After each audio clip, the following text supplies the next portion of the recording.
Olá, Folia de Damas! Esse é o jogo de damas do carnaval, que a gente chama de Folia de Damas. A gente inaugurou esse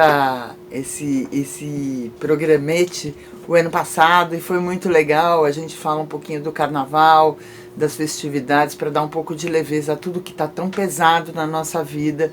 Eu sei que as coisas gravíssimas aconteceram nos últimos dias, em especial, numa velocidade bastante estonteante, mas o carnaval está aí do lado e ninguém vai deixar de curtir o carnaval, embora alguns considerem isso né, que as pessoas são alienadas, tal.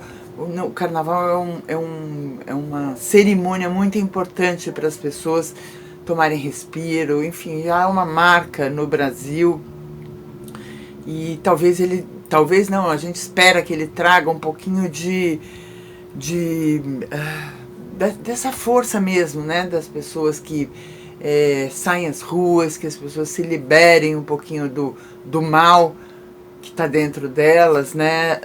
A gente está se sentindo muito pesado. Queria contar um pouquinho a história do carnaval, devido aos debates, né, aqui em São Paulo. Houve um grande debate sobre a atriz Alessandra Negrini, vestida lindamente de Guajajara. Ela abriu o carnaval num bloco bastante conhecido aqui, chamado Baixo Augusta. Ela é rainha lá do Baixo Augusta, e ela foi pintada, o corpo dela, pela índia Sônia Guajajara, e ela fez um protesto, na verdade, um manifesto, né, sobre a questão indígena, que está cada dia mais grave nesse país, como tudo nesse país. Carnaval também pode ser um protesto, também pode ser um manifesto. Ninguém ali vai queimar lixeira, vai tirar pedra no banco, mas ali a transgressão própria do carnaval, ela possibilita as pessoas estarem falando coisas que elas gostariam de falar.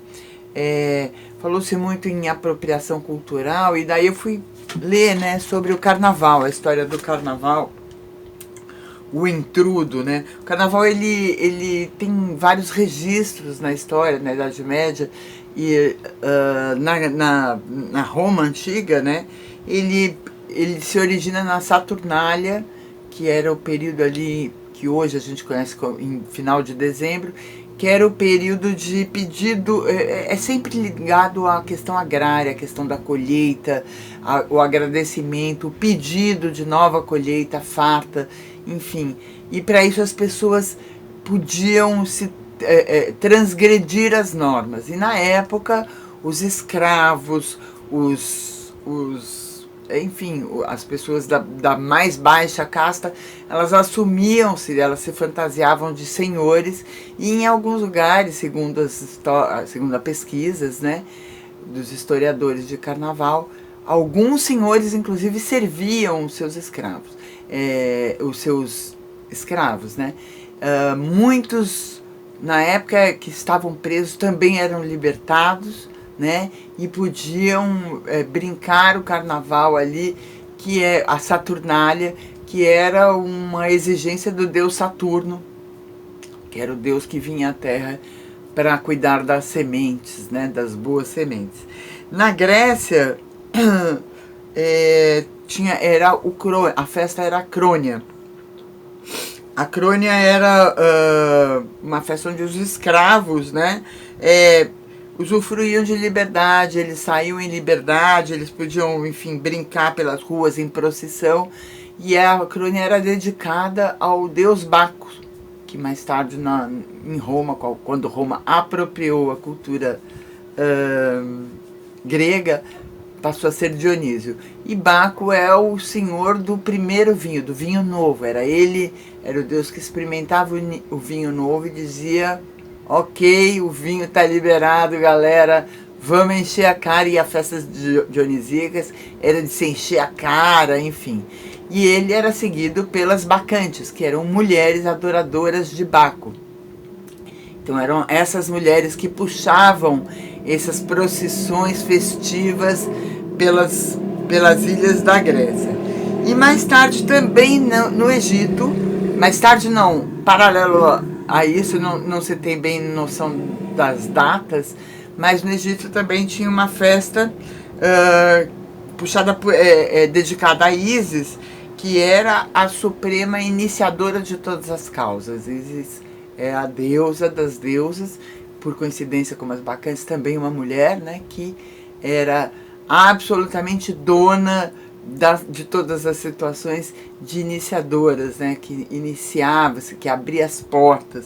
Então dedicava-se a ela um barco cheio de oferendas, como a gente faz para Iemanjá na época, para pedir que a colheita, a próxima colheita, para agradecer a colheita e o alimento, e pedir que a próxima colheita seja tão farta e mais farta e melhor ainda. Esse barco, o nome era Carros Navales, carro naval, e que, enfim, o carnaval virou uma corruptela de carro naval. Isso não se tem certeza exatamente, mas é uma história bonitinha. Bom, é um resumo, né, do Intrudo, que também em Portugal, que é a nossa origem, era uma festa agrária dos agricultores e que os senhores respeitavam muito, porque os senhores queriam mais era comer bem, como sempre, como na história da humanidade. O senhor, o agricultor, o trabalhador da terra, ia lá, suava, dava o seu quinhão de suor, e o senhor se alimentava daquele produto plantado, né, pelo povo. E nessa época era uma época que o senhor ele reconhecia essa necessidade, né, de deixar o agricultor festejar, porque desse festejo viria a próxima fartura. História à parte, né, a gente está vivendo tempos cada vez mais difíceis. Talvez amanhã a gente tenha saudade do ontem, né? E o carnaval não vai deixar de existir por causa disso, mas que ele traga, além da alegria, a conscientização das pessoas. Não é preciso a pessoa não se fantasiar disso ou daquilo, não tem proibição. Carnaval é transgressão, como conta a história e como foi se assumindo. Inclusive, em algumas histórias que eu li, era a liberação do corpo, né? Na época do carnaval era a liberação do corpo, da carne, eles diziam, que não se comia. É o início da quaresma, que é quando na religião cristã não se come carne.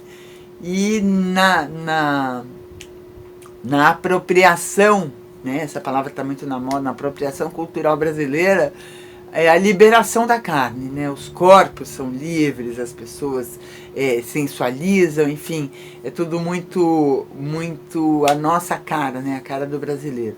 Mas que tudo isso nos ajude, nos oriente, nos dê um respiro para aguentar o que está vindo aí, né? As ofensas desse presidente ao nosso povo, as ofensas do ministro da Justiça, né? Ao ex-presidente Lula, que representa um desejo do povo, as ofensas de um general né, cuja patente exigiria uma postura muito mais firme e elegante. A gente está aí às portas de ninguém sabe exatamente o que, com ameaças de generais, com os militares tomando conta da maioria dos ministérios chaves pelo menos. Então enfim, que esse carnaval a gente possa respirar a alegria necessária para a guerra, para a luta, né? Guerra no sentido de luta, de resistência, de posicionamento. As pessoas estão passando fome, o desemprego está aumentando, os nossos direitos estão sendo pedidos. Aqui em São Paulo foi votado recentemente a reforma da Previdência Estadual, venceu em primeira instância. O Sérgio Moro tentou, né, acionar, ressuscitar a Lei de Segurança Nacional. Ou seja, a gente está tendo sinais bastante graves de que as coisas não estão bem. Então, que a nossa alegria nos permita estar bem para encarar o que vem pela frente. Eu gostaria de encerrar esse programa com uma marchinha do Lula Livre, que embora o Lula esteja solto, ele não está livre. Ontem ele prestou depoimentos e todos sabem da tentativa de Sérgio Moro, né, de incriminá-lo mais uma vez, e ele continua, né, a dignidade desse homem, o promotor que acatou, né, que acatou ali, que inquiriu o Lula ontem, se desculpou com o Lula dizendo: olha, eu recebi esta denúncia, mas essa denúncia não é minha, eu reconheço o seu governo. Enfim, diz que foi um gesto muito bonito. Quem falou isso foi o advogado famoso Cacai, amigo do nosso amigo, o Rubens Rodrigues Francisco, né? O Rubens adora o Cacai. O Cacai presenciou essa cena de que assim, a dignidade do Lula e a dignidade do Ministério Público ao se referir ao Lula foi bastante tocante.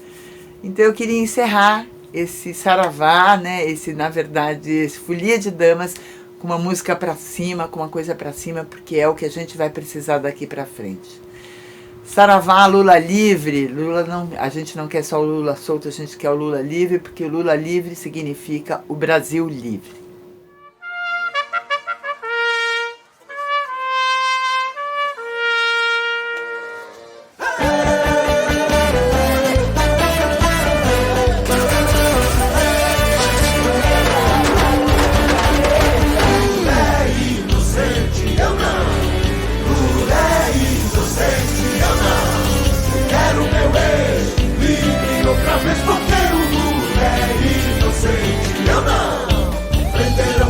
Esculhambaram o país, soltaram Lula, mas o povo ainda diz: Lula tá solto, mas pra gente ser feliz é Lula livre, o bandido era o juiz.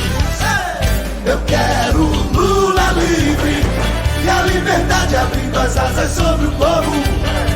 Eu quero meu ex livre outra vez, esse país merece ser feliz.